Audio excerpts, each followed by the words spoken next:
Thân chào cả nhà, không nên xem chùa đâu đó. Nhớ đăng ký, like, comment để ủng hộ team nha. Ngày tận thế đến rồi, hệ thống mỗi ngày thường ngẫu nhiên cho tôi một loại vật tư không dây. Chào mừng mọi người tới tận thế. Ở đây, bạn cần phải kiếm sống bằng cách thu thập vật tư.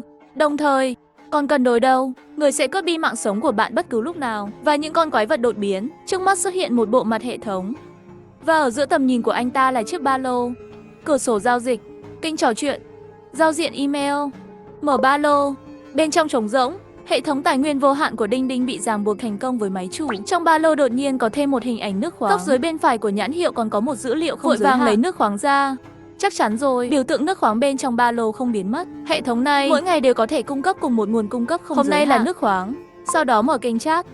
Tìm thấy bên dưới còn có một dấu hiệu cùng thành phố. Cái gì đây? Đột nhiên gửi đến đây nói muốn đánh thây ma. Tôi muốn quay lại. Xong rồi, bên cạnh không có chút vật tư nào. Bên ngoài toàn là thây ma. Chắc là uổng phí rồi. Tôi vừa tận mắt nhìn thấy một gã xui xẻo bị thây ma cắn. Lát nữa là bị biến hóa rồi. May mà tôi chạy nhanh, xem số của họ. Ít nhất là hàng trăm ngàn người đến thế kỷ tận thế này. Cùng một thành phố với chính mình. Có còn nhiều người nữa không? Thêm thành phố. Mở sàn giao dịch. Phát hiện đã có một số ít người đang bán hàng. Chủ yếu là thức ăn và nước uống. Cũng có một phần nhỏ các vật tư còn lại như nước điện bật lửa. Cách giao dịch là vật chất. Người bán đưa ra điều kiện, miễn là người mua có hàng hóa tương ứng. Sau đó, thỏa thuận có thể được thực hiện. Hàng hóa của nền tảng giao dịch chủ yếu là sàn giao dịch cục sản phẩm. Cùng lúc đó, kênh trò chuyện nhiều người chạy ra thảo luận. Số 10.086 này là ai? 5 miếng bánh mì vừa mua. Trực tiếp được số 10.086 mua. Tài nguyên nước nhiều như vậy sao? Cậu là cái gì vậy? Tất cả đấu tiết tế tôi bày đều do một mình anh ta đóng gói. Số 10.086 này không phải là kéo dài trò chơi phải không? Cắt nguồn cung cấp của chúng tôi, làm cho sự sống còn của chúng ta khó khăn hơn. Rất có thể, nếu không làm sao có người đột nhiên có rất nhiều vật tư, đi đổi đồ. Rất có thể là kẻ đứng sau vụ này. Thiết lập này trực tiếp đưa hắn ra trước mặt mọi người. Nhưng may mắn, chỉ khi mở giao dịch sẽ hiển thị số của cả hai bên. Thứ hắn thiếu nhất bây giờ chính là công cụ tự vệ, đừng nói súng đạn. Ngay cả khi một cây gậy bóng chày không được tìm thấy. Nhưng may là hôm nay mới là ngày đầu tiên, áp lực sinh tồn còn chưa lớn. Sau đó Gin đi vào nhà vệ sinh muốn đi vệ sinh, nhưng lại phát hiện trên bồn cầu có một cái thùng gỗ. Đây là vật tư sao? Khi mở thành công hộp vật liệu cấp đồng để lấy gỗ. Dây thừng báo. Niềm vui của trang bị đã khiến hắn quên mất. Vào nhà vệ sinh làm gì? Có ai mở cửa không? Có thây ma đang đuổi theo tôi. Nhìn ra qua khe hở, nhận thấy một người phụ nữ đứng ngoài cửa. Nhưng người phụ nữ này lại có thể làm cho trước mắt hắn sáng ngời. Chỉ riêng dáng vẻ này thôi, ít nhất có thể xếp hàng ở chỗ hắn. Người phụ nữ đầu tiên tôi gặp. Cô là ai? Gin không mở cửa, mà là hỏi bên trong. Tạ An Kỳ mặt đầy lo lắng và van xin. Anh ơi, tôi đã ở ngoài thị trấn một ngày rồi, cho tôi vào đi. Làm trâu làm ngựa cho anh, tôi đều vui lòng. Suy nghĩ một chút rồi mở cửa siêu thị. Cảm ơn anh trai. Nhưng tại thời điểm này, Gin đột nhiên ra tay, sau đó đưa người phụ nữ lên tầng 2. Người phụ nữ tỉnh dậy, nhưng lại phát hiện mình đã bị trói chặt. Cô tỉnh rồi. Anh muốn làm gì? Anh có biết đó là phạm pháp không? Gin không nhịn được cười lớn. Bản thân không thể giải thích với thế giới này, nơi có thể bay màu bất cứ lúc nào. Còn nói phạm pháp gì nữa? Tôi cũng không thể chắc chắn cô có phải là người tốt hay không. Chỉ có thể trói lại trước, sau đó xem lương tâm của cô có tốt không. Vương Bát Đản có bản lĩnh thả ta ra. Tôi cho anh chạm vào lương tâm. Một mình cô còn dám đưa ra điều kiện với tôi. Có phải đánh giá quá cao sự quyến rũ của mình không? Nói một câu không hay, tôi hứa bây giờ cho cô ăn ngay chiêu khí trộm đào. Có thể làm gì? Người phụ nữ cắn môi im lặng. Cô cũng biết rõ Gin nói chính là sự thật. Nói tên và nguồn gốc của cô, có thể tôi sẽ vui không cho cô nhận cơm hộp trước. Sau khi nói xong, người phụ nữ nhìn chằm chằm vào Gin trong vài phút. Thật tuyệt. Tên tôi là Tạ An Kỳ, một bác sĩ bị thây ma đuổi theo vô tình chạy đến đây. Gin rất quan tâm đến sự nghiệp của Tạ An Kỳ. Vào ngày tận thế này, có một bác sĩ. Và trên tiền đề cả hai bên đều tự nguyện. Có thể ký hợp đồng.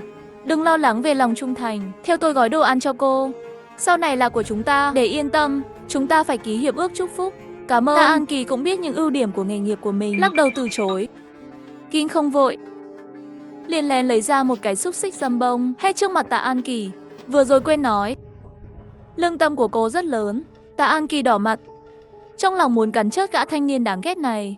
Nguyên rủa tuổi già của ngươi không rõ, đầy lông đỏ. Gin chỉ muốn chiêu mộ cô bác sĩ xinh đẹp này tham gia với mình, nhưng không muốn dùng vũ lực. Bác sĩ, cô có đói không? Anh không cần phải trêu chọc tôi như vậy. Gin lén lấy ra một chai nước, đưa đến miệng Tạ An Kỳ. Bác sĩ Tạ, tôi thực sự muốn mời cô tham gia một ngày 3 bữa tuyệt đối không ít. Và tôi sẽ đảm bảo an toàn cho cô. Khát nước đã lâu, Tạ An Kỳ không trả lời được. Uống nước như liều mạng. Anh cho tôi uống nước chanh để tôi đói hơn à? Đây là sự chân thành của anh đối với tôi. Bác sĩ Tạ, nước chanh là thứ đồ uống yêu thích của tôi. Hàng tồn kho cũng không nhiều. Lấy hết ra cho cô uống. Nhưng nếu cô cảm thấy đói, chỉ cần đồng ý với điều kiện của tôi có thể cho cô một bữa ăn đầy đủ ngay lập tức. Cô biết, người đàn ông trước mắt này đang đùa giỡn với chính mình, buộc bản thân phải phục tùng. Tôi là ác quỷ, nhảy xuống từ đây và bị ăn thịt, cũng sẽ không ăn một chút gì của anh. Dù sao cũng là giàu protein, xem ra nhất thời sẽ không chủ động nhượng bộ. Chỉ có thể bỏ đói cô ta vài ngày để xem tình hình. Thật sự không được thì ném xuống cho thây ma ăn. Trong một phòng ngủ như thế này, Kin không có ý định giữ lại một người không có giá trị. Nếu bình thường, có thể còn mơ mộng. Nhìn chằm chằm vào tôi bằng cái nhìn này. Anh muốn gì? Câu nói này hình như là đang chất vấn. Tôi không ở trong tận thế nguồn cung cấp, tiêu tốn rất nhiều năng lượng. Sáng sớm hôm sau, kho báu quốc gia cũng bị kéo đến tham gia sinh tồn ngày Chỉ tận thấy thế. Tạ An Kỳ ngồi trên mặt đất, mặt mũi tái nhợt, quầng thâm lớn quanh mắt cô ấy. Rõ ràng là người kia đã thức cả đêm. Tất cả đều nằm trong dự liệu của Gin. Có đói không? Len lấy bánh sandwich ra và đưa đến Tạ An Kỳ. Ngửi thấy mùi bánh sandwich, dạ dày không tự phát phản ứng ra tiếng kêu phải, nhưng cô ta cố nén lại, xoay đầu sang bên kia. Sau đó Gin mở ba lô ra. Hệ thống đã phát hàng hôm nay đúng giờ. Số lượng không giới hạn khoảng 9mm, nhưng anh ấy cũng nhanh chóng bình tĩnh lại. Dù sao cũng phải tìm được khẩu súng do thạch bội sinh ra. Không phải vậy. Suy nghĩ một lúc, mở nền tảng giao dịch và bắt đầu quét. Một buổi sáng trôi qua, mặc dù thu hoạch rất nhiều, nhưng vẫn không như anh ta mong đợi. Những thứ trong giờ ăn trưa, Gin đứng trước mặt Tạ An Kỳ ăn gà rán. Đột nhiên dừng lại phát ra cảm khái. Ngon quá, gà rán này chỉ là hơi mặn thôi. Người ăn thì ăn, có thể đừng ăn trước mặt tôi không? Có thể, nhưng không cần thiết. Tạ An Kỳ cũng không tranh cãi, mà là lựa chọn thành thật nhắm mắt lại. Gà rán này chán quá, quên đi, vứt đi. Tạ An Kỳ nghe thấy tiếng đồ vật ném vào thùng rác, vô thức mở mắt. Ngươi là đang lãng phí thức ăn. Anh có biết mình đang làm gì không? Nếu cô muốn ăn, tôi sẽ cho cô một phần. Tôi còn rất nhiều. Tạ An Kỳ không nói gì, tiếp tục nhắm mắt lại, mở kênh trò chuyện. Sau ngày rửa tội đầu tiên, nhiều người đã thích nghi với nhịp điệu của ngày tận thế. Có rất nhiều người đã bắt đầu ra ngoài thu thập vật tư. Thậm chí có người đã đánh chót thây ma. Tất nhiên, nhiều người trở thành đồ ăn của thây ma. Một khẩu súng Lupi 92. Có ai nhận không? Trò chuyện riêng tư. Ngày hôm sau liền rút súng ra. Trong tay tôi chỉ có một cái dao cạo râu. Ghi ngay lập tức trò chuyện riêng về người chơi này. Anh trai, đồ còn không? Nói điều kiện của anh đi. Rất nhanh sau đó người chơi đó khôi phục đồ vẫn còn đó. Tôi muốn 100 chai nước và 100 phần thức ăn, kiểu vô hạn. Đắt quá, bây giờ thu thập vật tư rất khó, có thể đảm bảo đã là rất giỏi. Và súng của anh hết đạn rồi. Vậy thì có thể trả bao nhiêu? Tối đa 10 chai nước, 10 miếng bánh mì. Lần này bên kia đợi rất lâu rồi không trả lời. Trái tim của Gin cũng được nâng lên, ngay khi anh ấy do dự không biết có nên thêm giá rẻ không. Được chứ? Coi như kết bạn. Gin cầm khẩu P92 nặng, cảm nhận cuộc sống với những thây ma trên đường phố. Nhưng dưới làn đạn, vẫn còn linh cảm của mấy con thây ma. Cuối cùng cũng không cần sợ hãi nữa. Giá trị kinh nghiệm cộng 4, khoảng cách nâng cấp còn cần 96 điểm kinh nghiệm. Sau khi tích lũy kinh nghiệm, trên giao diện xuất hiện tùy chọn thông tin cá nhân. Nhấp vào thông tin cá nhân, bạn có thể thấy rõ giá trị cơ thể của mình. Có một cái nhìn bên dưới dữ liệu cá nhân. Mỗi khi người chơi nâng cấp, sẽ có sự phân bổ ngẫu nhiên các giá trị số tăng lên. Nhận điểm kinh nghiệm tùy thuộc vào số lượng thây ma bị rớt. Cấp bậc có vẻ tôi trốn trong siêu thị bỏ hoang này chỉ để học y. Cái nhìn này có đề cập đến mức độ thây ma. Rất có thể thây ma cao cấp hơn một chút có thể trực tiếp xâm nhập siêu thị này. Ở đây không an toàn. Cảm giác khủng hoảng mạnh mẽ làm giảm đi cảm giác vui vẻ vừa rồi. Để tự bảo vệ, vẫn phải chủ động nâng cấp càng sớm càng tốt. Leo lên nóc siêu thị, lấy kính viễn vọng ra và nhìn đám thây ma ở xa. Công việc ở đây rất tốt. Hắn muốn rớt thây ma từ khoảng cách an toàn trên mái nhà, để có thêm kinh nghiệm. Sau đó anh ta lấy ra khẩu súng Lupi 92 và bắt đầu bắn. Rất nhiều thây ma lập tức nhận được cơm hộp. Những người còn lại cũng tiến về phía tiếng súng, nhưng chỉ đến gần thôi, không rõ là ở vị trí cụ thể nào. Âm thanh phát ra, đây hẳn là những thây ma cấp thấp nhất rồi. Hoàn toàn đi bộ. Nhận kinh nghiệm 1, cần thêm 83 điểm kinh nghiệm để nâng cấp. Nhận kinh nghiệm 1, cần thêm 66 điểm kinh nghiệm để nâng cấp. Nhận kinh nghiệm 1, khoảng cách nâng cấp còn cần 49 điểm kinh nghiệm.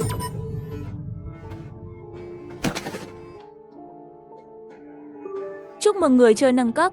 Xin hãy cố gắng hơn nữa. Sau đó mở thông tin cá nhân, xem thay đổi giá trị sau khi nâng cấp. Tổng cộng tìm được giá trị 5 điểm, xem ra cũng tương tự như trò chơi trực tuyến. Vừa trở lại tầng 2, thấy Tạ An Kỳ giống như một con sâu bướm di chuyển trên sàn nhà. Kỷ lục 2 ngày liên tiếp đã khiến cô ta bắt đầu bị ảo giác. Gin vừa lấy ra một cái sandwich ngon lành. Đôi mắt to của Tạ An Kỳ nhìn chằm chằm vào đôi mắt to. Bác sĩ lương tâm, cô muốn ăn không? Nghe lời cám dỗ của Gin, Tạ An Kỳ không trả lời, mặc dù bụng đã bắt đầu kêu. Ngay lúc này, Gin đặt cái bánh sandwich trước miệng nó. Anh có bệnh không? Gin trực tiếp nhét bánh sandwich vào miệng Tạ An Kỳ. Tạ An Kỳ vô thức ăn một miếng. Mùi bánh sandwich suýt làm cô ấy khóc. Anh muốn tôi đầu hàng. Thêm một miếng nữa đi. Tạ An Kỳ mặc dù cứng rắn, nhưng miệng vẫn không tự chủ được mở ra. Nhưng khoảnh khắc tiếp theo, Gin trực tiếp đưa vào trong miệng mình. Ôi mẹ ơi, thơm thật. Anh đùa tôi, đợi cô tìm ra và theo tôi. Vậy không phải là muốn ăn thì ăn, sở dĩ cho Tây An Kỳ ăn một miếng, tự nhiên không phải là thiện tâm. Sau vài ngày đói, có thể nếm một miếng sandwich, giống như một quý ông. Không có miếng thứ hai, vết cắn thứ ba sẽ chỉ khiến cô ta khó chịu hơn. Bác sĩ ta phải nói rằng cô thực sự cảm thấy bướng bỉnh. Cung cấp cho cô một điều kiện tốt như chỉ vậy. Để cô là đồng đội của tôi, cô cũng không muốn. Tạ An Kỳ chỉ lặng lẽ nhìn hắn, không nói gì. Ngay lúc này, Gin đột nhiên nghĩ đến một vấn đề. Bác sĩ Tạ, nếu tôi đột nhiên thả cô ra, cô sẽ làm gì? Nếu anh thả tôi ra, việc đầu tiên tôi làm là rớt anh. Từ cha nam không thể dùng cho tôi, tất cả đều là lừa đảo. Tôi không đủ khả năng. Sau tất cả những gì sẽ xảy ra với chúng ta, sáng sớm ngày thứ ba, phát hiện hôm nay Tạ An Kỳ lại không có động tính. Hắn cũng không phân biệt được đối phương rốt cuộc là ngủ say hay là đói ngất xỉu. Bác sĩ Tạ gọi liên tục mấy tiếng, Tạ An Kỳ vẫn không trả lời. Nếu cô không dậy, tôi sẽ hô hấp nhân tạo cho cô. Ra ngoài đi. Gin lấy nước đường nho ra đút cho đối phương. Bác sĩ Tạ, cô phải trung thực, nếu không dẫn thầy ma đến đây, không thể trách ai. Sau đó Gin mở ba lô như thường lệ. Gin sửng sốt, muốn cung cấp cho ngày thứ ba, đó là một số lượng vô hạn những chiếc ong nhỏ. Vật tư này có một cái bố dùng, chẳng lẽ dùng để đựng nước đập thây ma sao? Bác sĩ Tạ, cô biết thứ này dùng để làm gì không? Tạ An Kỳ nhìn chiếc ong nhỏ, mặt hơi đỏ, chán. Ý tôi là, thứ này có công dụng nào khác không? Sử dụng bình thường tôi vẫn biết dùng. Nguyên liệu thô của ong nhỏ là cao su, có thể hoạt động như một túi khí băng. Sau khi đổ đầy nước, nó cũng có thể hoạt động như một quả bom tầm cao, nhưng chắc là không có ích gì cho thây ma. Sau lời khuyên của Tạ An Kỳ, ghi nhận ra chiến lược của chiếc ong nhỏ. Băng là vật tư y tế khan hiếm. Nếu có thể có lựa chọn thay thế, vậy thì rõ ràng có thêm một loại kháng cự để sinh tồn. Tiện tay đặt hàng trăm chiếc ong nhỏ trên nền tảng giao dịch, lại lên mái siêu thị. Không vội bán thây ma. Kinh nghiệm tăng 1. Nhận kinh nghiệm 1. Nhận kinh nghiệm 1. Có được kinh nghiệm một thời gian rảnh rỗi. Mở sàn giao dịch. Cơn mưa nhỏ tàn hết, bán chạy ngoài mong đợi. Phải biết, điều kiện đổi của anh ta đều là một số tài chính cần thiết. Mở kênh Trác. Điều này mới hiểu, các anh em, cộng đồng Đông Viên có một lễ hội máy bay có trả tiền đổi hàng. FM 666 đâu? Anh trai tốt gửi tọa độ của bóng màu đỏ. Tôi chỉ tò mò. Không có ý gì, tọa độ đã được gửi. 235.452 anh em không sao mở đi. Cái đó có cái nào không? Tôi cũng được. Cho tôi thức ăn và nước uống. Cô ý nói chuyện riêng với tôi. Rõ ràng, chiếc ong nhỏ của Gin có thể ra tay tốt như vậy, có một phần công lao của họ. Rồi Gin lại tập trung vào thây ma. Trên đường phố, kinh nghiệm tăng 1. Kinh nghiệm tăng 1. Kinh nghiệm tăng 1. Chúc mừng người chơi nâng cấp. Xin hãy cố gắng hơn nữa. Ngay lúc này, Gin đột nhiên cảnh giác. Một tên mặt chụp lông mày vàng lén lút vào siêu thị dưới chân. Không ngờ rắc rối đến nhanh như vậy. Lúc này tầng 2. Cứu, ai đó cứu tôi. Không ngờ lại ra ngoài thu thập vật tư. Gặp được một người phụ nữ xinh đẹp như vậy. Ngay khi lông vàng sắp đến gần Tạ An Kỳ. Người của ta ngươi cũng dám động đậy. Đại ca, tôi sai rồi, tôi sai rồi. Tôi vẫn chưa chạm vào. Thả tôi ra đi. Tôi sẽ làm bò làm ngựa cho anh. Ngươi gọi ta là cha cũng vô dụng. Vâng vâng, ông là ông tôi. Nghe lời cầu xin của lông vàng, bực bội trong lòng, lại nghĩ đến hắn suýt chút nữa động vào. Tạ An Kỳ không biết vì sao, cảm xúc không thể kiểm soát. Lông vàng nhận hộp cơm ngay tại chỗ, nhìn dưa hấu của nhau trên mặt đất không có động tính. Sau nửa ngày, Gin mới tỉnh lại. Sau đó hắn đi tới bên cạnh Tạ An Kỳ đang hoảng loạn. Không, Tạ An Kỳ khóc lớn rồi. Tôi gần như đã biết chính mình. Sự ủy khuất trong trái tim. Sau đó Gin mở tay cho cô ta. Ra ngoài siêu thị, với ba lô đầy nước và thức ăn. Đi đến kế bên Tạ An Kỳ. Ý anh là sao? Để cô đi. Trong ba lô có thức ăn và nước uống, nhưng sau này cô sống sót. Coi như cô may mắn, 3 ngày trước sau gặp hai người, nghĩa là ở đây không còn an toàn nữa. Về phần Tạ An Kỳ, để lại một số vật tư, cũng coi như là nhân từ. Khoảnh khắc tiếp theo, Tạ An Kỳ bám theo. Đến trưa rồi, cô đã đi hết con đường rồi, còn muốn đi theo đến bao giờ? Đến ăn trưa nào? Nhìn Tạ An Kỳ ngấu nghiến trước mắt. Bác sĩ Tạ, muốn làm gì khi đi theo tôi? Là tham gia cùng anh, cho tôi 3 bữa một ngày, sau đó bảo vệ tôi, điều kiện anh nói sẽ không đổi ý chứ? Trước đây không phải cô không chịu theo sao? Bây giờ đi theo tôi, vì cái này. Tạ An Kỳ cúi đầu có chút đỏ mặt. Vậy rốt cuộc còn tính không? Tất nhiên rồi. Rồi Gin đưa tay ra, gửi yêu cầu thành lập nhóm và ký hợp đồng. Đội hình thành công, chủ tờ ký thành công. Khoảnh khắc đội hình hoàn thành, thông tin cá nhân của cả hai sẽ có kiểm tra vị trí giữa các thành viên trong đội hình, chức năng như giọng nói nội bộ. Đồng thời đồng đội có thể chọn lọc tặng một phần kinh nghiệm, không thể làm tổn thương nhau. Hợp đồng chính. Trên cơ sở đó, thêm một ràng buộc mạnh mẽ. Muốn hủy bỏ hợp đồng, chỉ có chủ nhân mới có quyền này. Bác sĩ Tạ gọi chủ nhân nghe thử. Tạ An Kỳ tức giận nhìn hắn một cái. Hai chữ này hắn còn gọi không ra. Sau đó hai người tiếp tục lên đường. Cẩn thận trên đường đi, cũng không gặp phải nguy hiểm gì quá lớn. Thây ma chặn đường đều biến thành dưa hấu. Gin, còn bao xa nữa? Đừng làm ồn, ở đây không chỉ có 3 cái đầu này. Thây ma, im đi. Đi theo Gin trên đường đi. Hắn có thể nói là thấp thỏm, thậm chí nghĩ tốt hơn là ở lại siêu thị nhỏ trước đây để được an toàn. Sau khi hai người đi một lúc, chỉ thấy phía trước đường phố có rất nhiều thây ma đang đi lại. Cô đi trước đi, thu hút thây ma bên kia lại đây. Tôi ở phía sau bắn chúng. Chúng ta về đi. Cô tin tôi đi. Không sao đâu. Tạ An Kỳ vẫn còn vẻ mặt do dự. Tôi không dám.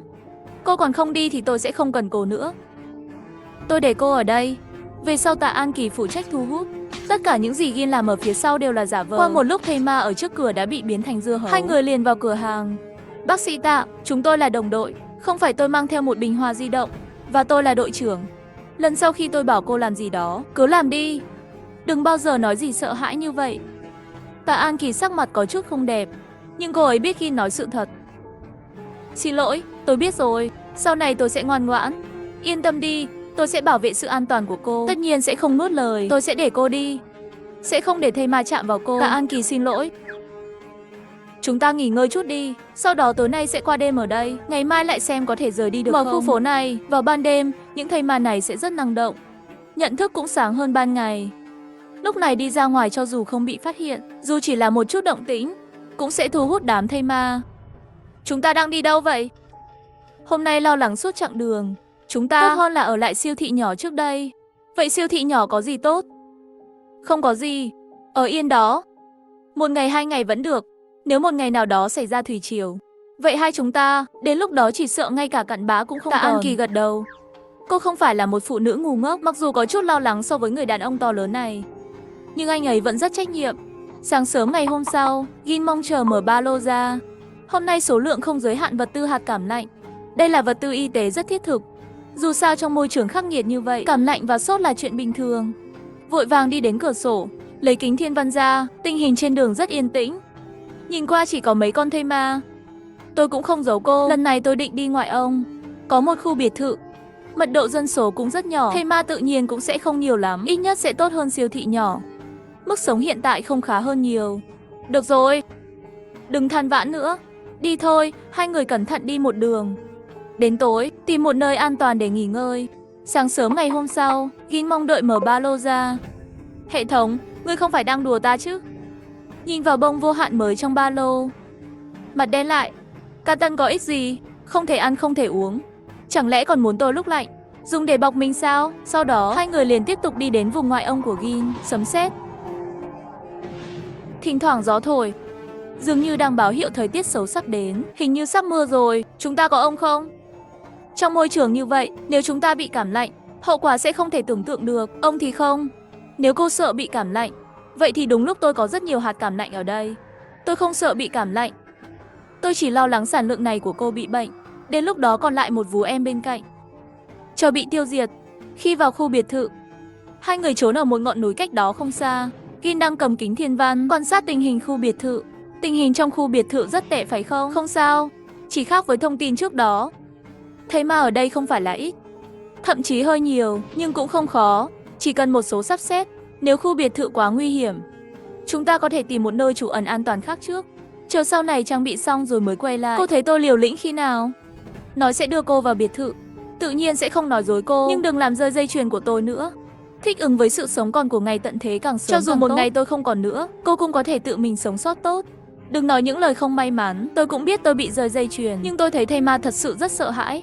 Sau đó Ginland lấy ra một cây cung tên. Chúng ta nghỉ ngơi một chút sẽ vào khu biệt thự. Cô nhất định phải nghe lệnh của tôi. Cung tên này cho cô tự kiểm soát. Cô lấy đi luyện tập một chút đi. Được một chút Tạ An Kỳ đi rồi. Được rồi, đi thôi. Đi theo tôi. Xem thời tiết này rất có thể sẽ có mưa.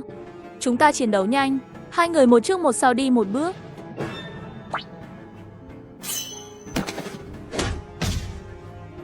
Không ngờ bác sĩ Tạ còn có tài năng bắn súng mạnh như vậy. Ổn chứ? Vừa rồi làm tôi sợ trước khi lúc mới phát hiện ra thây ma. Vừa hay anh đã ở đó. Bên cạnh tôi rất sợ bắn trúng bạn lúc này.